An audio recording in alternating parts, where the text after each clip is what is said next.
it's Kelly Dale from Off the Beaded Path located in Forest City, North Carolina. For today's video, I want to show you how to make a really fun new ring. And it really works up quickly. You'll be surprised how quick this ring goes. The thing about this ring, it's a really good stash buster ring because it uses very few beads, so it's really good to use up some extra stuff that you may have sitting already on your bead mat. Basically, what you're going to need today is you're going to need one 18mm Rivoli. Now you can use a 16 if you have a 16, but I suggest an 18. You're going to need 6 Super Duo beads, 6 Tila beads, and I'll honestly tell you, I don't know if you can use tiles just because I haven't tried it with tiles yet. I mainly like to use the Tilas, so that kind of, you can try it and see. I just don't know how great it's going to work out. You're going to need some size 11 seed beads, and best I could count, you're going to need about 104. You're also going to need some 3mm fire polish beads, and these are going to be for the ring band. My pattern calls for 36. I've got a 6-pound fire line. I'm going to use crystal clear today, and I'm going to use about 1.5 yards.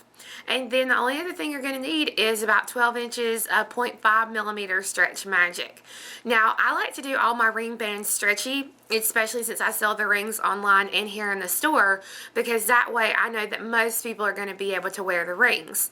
If you don't want to make your band stretchy and you want to make it a permanent band for yourself, just keep doing, when I get to the ring band, just do it with the fire line and you'll be fine. Just remember, you'll want to make your band nice and tight if you're going to be using the fire line, because it will stretch out just a little bit, especially if you wear it a lot over time. So go ahead, get your materials together, and then we'll get started. So the first thing you're going to be using is your Tilas and your Super Duo beads.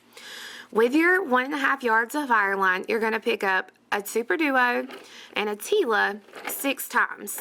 Now, if you look, your Tila does have a top and a bottom. The bottom is completely flat, and you see the top is a little bit domed. So from looking right on at it with my dome on top, I'm going to be going through this right hole. That way I make sure that the domes are on the top. It's completely okay if you don't do this. I think it'll still turn out fine. I'm kind of antsy about that. I like all my tiles to be turned the same way. So completely up to you. But you're just going to continue to thread on until you have 12 total beads. So keep threading those beads on. So your beads threaded on, this is what it'll look like. You will start with a Super Duo and end with a Tila. I'm going to bring these down, and I want to leave just a small tail, and then I'm going to take my needle and I'm going to come back through the same holes, okay? Same holes of what I just went through. Don't go through a different hole. You want to go through the same holes. So I'm going through all those beads again. Hold on to my little tail here so I don't. Alright, now I'm going to pull both the threads in the same direction here so that it will snug up my beads. And I'm going to take and tie the 2 threads together. I think I'm going to have to take this bracelet off. It's chunking on the table a lot, and I can hear it. Okay. So when it gets tied into a circle, this is what it will look like. And you can take and flatten out all your Tilas and make them lay like they should. So I'm going to take the needle. I'm coming out right at a Super Duo bead in between my Super Duo and a Tila. So I'm going to take my needle and I'm going to go right through the hole of the same Super Duo. Okay, start that over. I'm going to go through the Super Duo, but I'm going to go through the same hole I've already went through. So I'm going to go back through the Super Duo here. And then I'm going to take the needle and I'm going to come through the top hole of that same Super Duo, working back in the other direction. At this point, if that little tail is getting in your way, which it does, you can go ahead and trim that off. Completely up to you. I'm going to pick up one size 11 seed bead and I'm going to go right through the Tila, the open hole of the next Tila. Pick up an 11, go through the open hole of the next duo. Basically what you're doing is you're picking up an 11 and you're going through the very next bead all the way around so that we can get our 11s added as our little spacer type beads, so it'll fill up that space.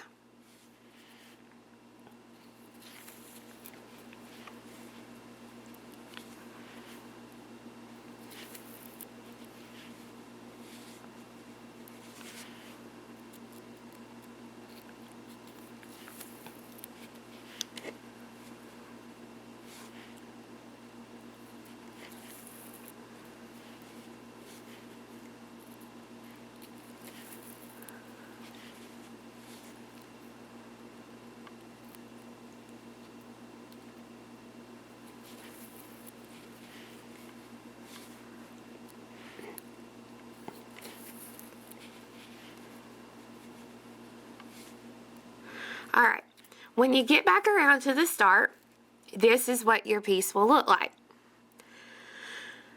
I'm coming out of the Super Duo, and I'm going to take the needle and continue on through the 11, the Tila, and the 11. We're going to be adding seed bead embellishments around each of our Tilas to start the encasement for our Rivoli. So using my 11s, I'm going to pick up 5.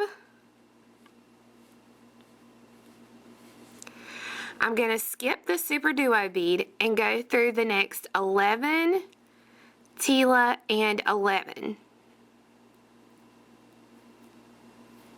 And pull. So that it makes a little loopy over your Super Duo. And I know that y'all are loving my technical language here today. Okay, pick up 5, skip the Duo, go through the 11, the Tila, and the 11. And you're going to do this all the way around, adding a set of 5 around each of your Super Duos. Once you've completed the round, this is what your piece will look like. When I got finished with my last loop of seed beads, I continued on through the 11, the Tila, and the 11. I'm going to take the needle and I'm going to go up through 3 of the first 5 seed beads that I added.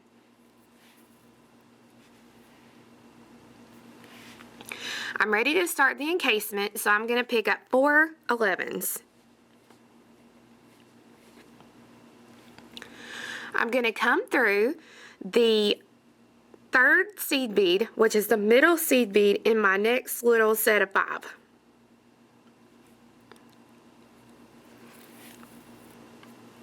And I'm going to pull that. Now when I pull that nice and tight, that kind of pulls those down and pulls them together. And that's exactly what you want it to do. Pick up 4 11s. Come through the 3rd or middle seed bead of your next set of 5. See, when I pull that tight, brings it up together even more. Pick up 4 11s. Go through the middle seed bead of the next set of 5. Now, after 3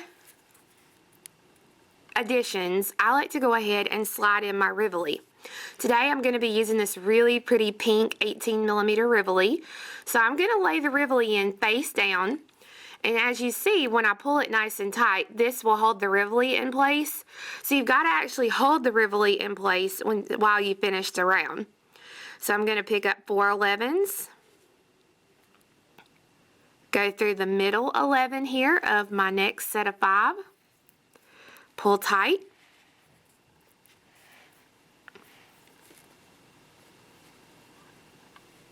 Four 11s. Pull that nice and tight. And then 4 more 11s. Now, depending on the brand of seed beads you use, it will depend on if you see any space in between what you're finishing. Sometimes I found that if I use my Yuki seed beads, I've got a little bit more space that you can see, but as long as I use Tohos, I don't really see that. When I pick up my last 4, I'm going to go through that middle seed bead that I started with. That was that very first seed bead. So when you pull it nice and tight, this is what it will look like. Let me get it pulled. There we go. And you can see a little bit of thread right here. but that will space out and fix itself here in the next bit. So there's the front and the back. So I'm going to continue on through 3 beads. So from where I'm coming out, I'm going to go through 3 beads of my fort. Now you can see it loosened up, so I'm still holding my Rivoli in place. Have to hold it in place kind of to the next row, but it'll work out. All right, I'm going to pick up 2 11s. I'm going to skip 3 11s, so that's 1, 2, 3, and I'm going to go through the next 2 11s. So basically what you're doing, I'm sorry, you cannot see these colors good. Let me see if I can, there we go. All right, so I'll skip 3 seed beads, and then I'm going through the next 2 seed beads. So when I pull it, that puts those seed beads in that little space. Pick up 2 11s. I'm going to skip 3 11s, so 1, 2, 3, and go through the next 2 11s. So basically, you're going through the middle 2 11s of each set of 4 that you added in the previous round. And each time, pull this nice and snug as you work. This is not the time to be light-handed on your beadwork. Pick up 2 11s. I'm going to skip 3, so 1, 2, 3, and go through the next 2.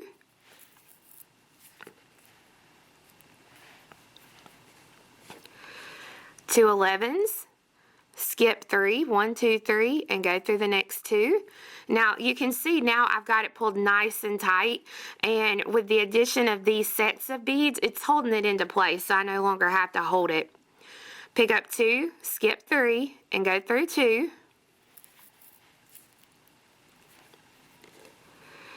Pick up 2, skip 3, and then go through 2. Alright, so these are my last 2, which were the original first 2 that I started with.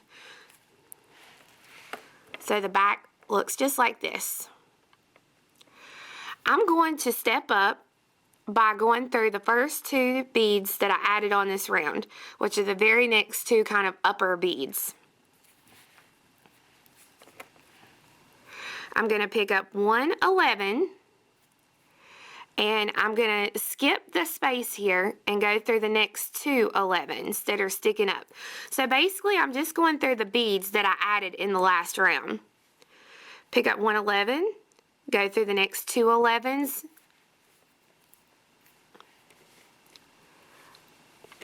one 11, go through the next 2 over here.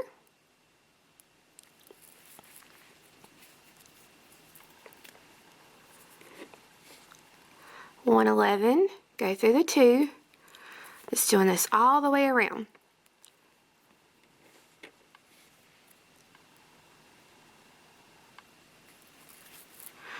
Alright, so when I add the last 11 for this round, I'm going to be going through the very first 2 beads that I started the round with here. And then, just like I stepped up on the previous round, I have to step up on this round by going through the very next 11, which is the first one that I added. You can see all of my single beads that I added because they're sticking up a little bit higher. Now we're back to sets of 2. So you're going to pick up 2 11s, and you're going to go through the next single 11. So we're only going through the beads from the previous row.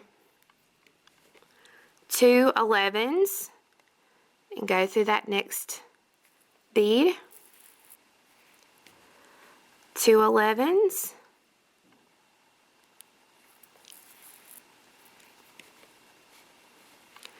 and I'm just going to do this all the way around. Now another thing I found with this ring, with the different brand of seed beads that you use, I find that if I use Miyuki seed beads on the back here, what happens is when I'm doing this row is the beads kind of tend to buckle up a little bit, and that's completely okay.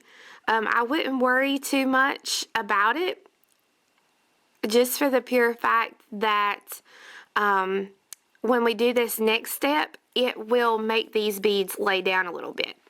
When I use the Tohos, they tend to lay flat, whereas, like I said, the Miyukis tend to buckle up a little bit on this last round. So once you finish, this is what you'll have. I'm going to take and I'm going to go through just my sets of 2 that I added.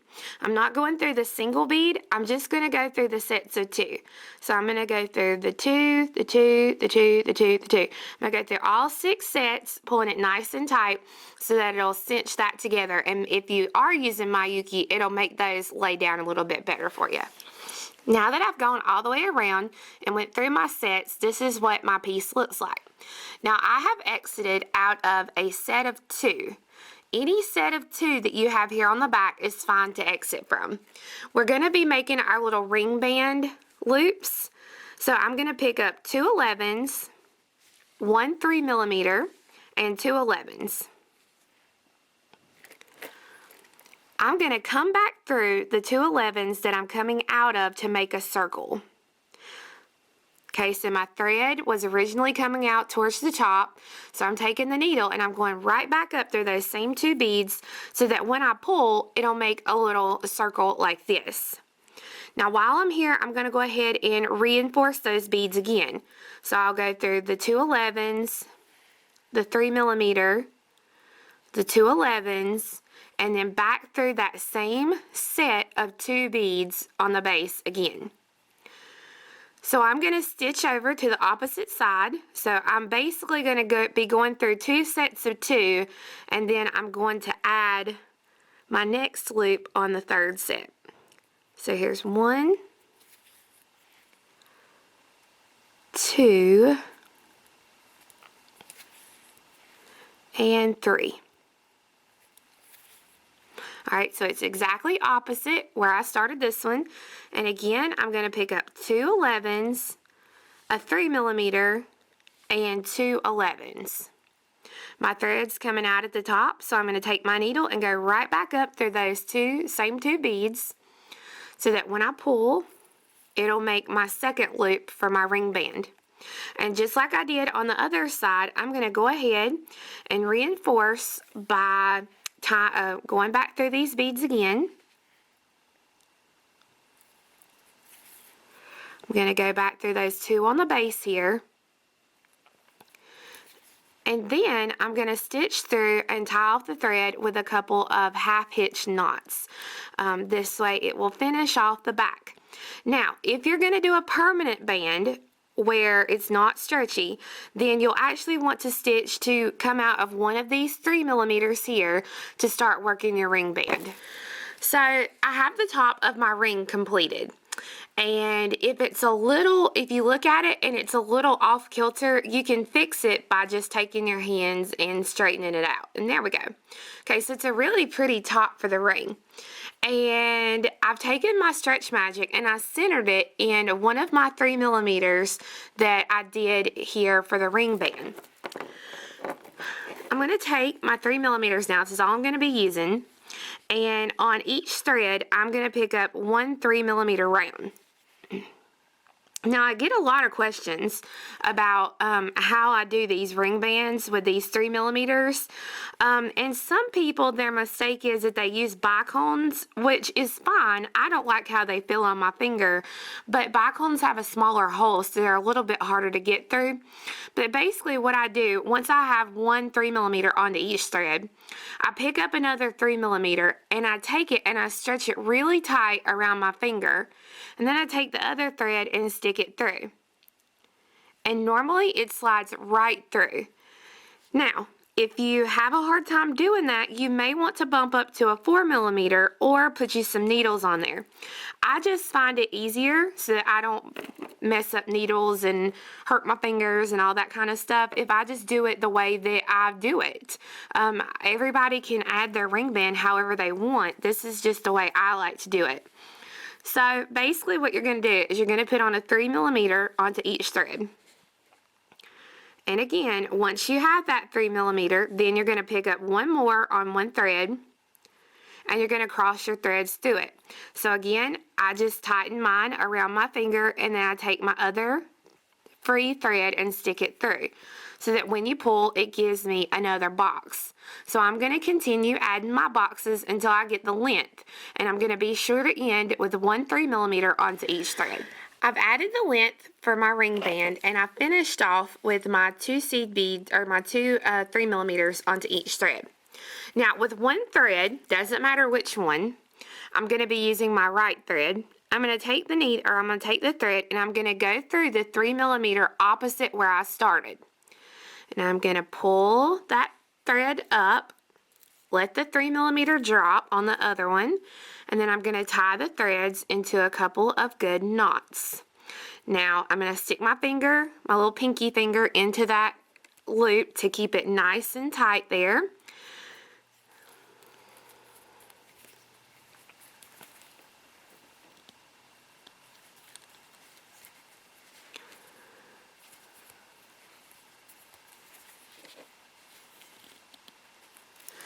And then once I've got a couple of good knots, I'm going to take my scissors and I'm going to cut it. And then I have my new ring. So here's a pink sample. Here's my favorite. It's the black and white. I just think it's so pretty with the crystal Tila. Here's one where I used a volcano Rivoli and then some bronze Tilas and duos.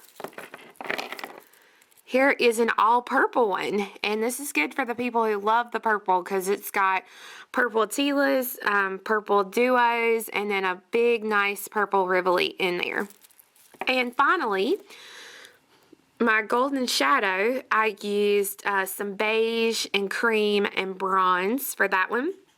So as you can see, there's a lot of great ways that you can finish off as far as your colors. There's a lot of great colors that you can play with out there and come up with some really fun rings. So I hope you guys enjoyed the project. I'm so glad that you guys spent time with me today learning how to make the Telltale Tila ring. I hope that you guys have a wonderful week. We'll see you again next week. And until then, remember that you can get the detailed PDF pattern to download onto your computer by going to offthebeadedpathbeadstore.com or onto our Etsy shop page. We also have kits for all the colors that I showed you today, so you can find those there too. And one final note, I've had quite a few of you emailing me to let me know that there is somebody else who has started another Facebook page called Off the Beaded Path. And I went and checked out the person's page. Of course, it is not me because number one, you should all know that although there are people out there who love the outdoors, I am not one of those people. I like the comfort of a hotel room and all that good stuff. So, you will know immediately from the picture that it is not me. But just to kind of let you know, I can't really do anything about the fact that she started another Facebook page because she's selling her jewelry, which is fine. But please note, if you're looking for Off the Beaded Path on Facebook, be sure to go to Off the Beaded Path, our bead store page, and you'll be able to see because there's lots of things on there that we do and you'll be familiar with. So thank you for all you guys who are looking out for me and trying to protect me. I really appreciate it. And I hope that you guys have a wonderful week. Happy 1st of December. Holy moly, can you believe that it's already December?